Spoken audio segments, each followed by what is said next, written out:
টিয়কৰ কাকজান বাম কুকুৰাচোৱাত গুলীচালনাৰ ঘটনা সংঘটিত হৈছে। শূন্যলৈ গুলীচালনা কৰে দুৰ্বৃত্তই। মটৰচাইকেলেৰে আহি গুলী ফুটাই পলায়ন কৰে দুৰ্বৃত্তই।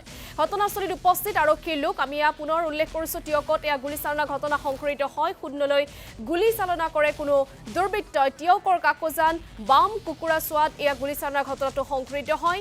মটৰচাইকেলেৰে আহি গুলী ফুটাই পলায়ন কৰে দুৰ্বৃত্তই। ঘটনাস্থলীত উপস্থিত হয় আৰক্ষীৰ লোক। এই 6টামান বজাত মানে সিফালৰ পৰা বাইক এখন আহিলে, বহুত স্পীডত আহিছে। আহি আপোনাৰ তাত ভিতৰত ফুটাইছে মানে ফাটেৰকৈ। তাৰপিছত আমি দেখিছোঁ কি ফুটালে। মই ওলাই আহিছোঁ অকণমান, ওলাই আহি চাইছোঁ এইপিনে এইডোখৰতো ফুটাইছে দুটা। তাৰপৰা গোন্ধ সেইখিনি গোটেই মানে খাৰ গোন্ধাইছে। এতিয়া আমি অকণমান মানে ভয় খাইছোঁ যে এইটো কি হৈছে। আৰু ইয়াত অকণমান সৰু সৰু ল'ৰা কিছুমান আছে, ড্ৰাগছৰ হেৰিটো বেছি হৈছে অলপ। আৰু সেইটো আমি তাৰ কাৰণে প্ৰতিবাদ কৰিছোঁ। বাইকত নেদেখিলোঁ, দুজন আহিছে বুলি কৈছে এই ওচৰৰ মানুহে।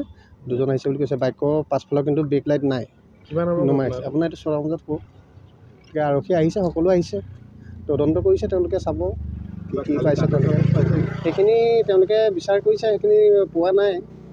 আৰু কিবা কিবি পাইছে যদি আমাক তেনেকৈ কোৱা নাই, মোৰ হিচাপত পোৱা নাই হ'বলা সেইখিনি।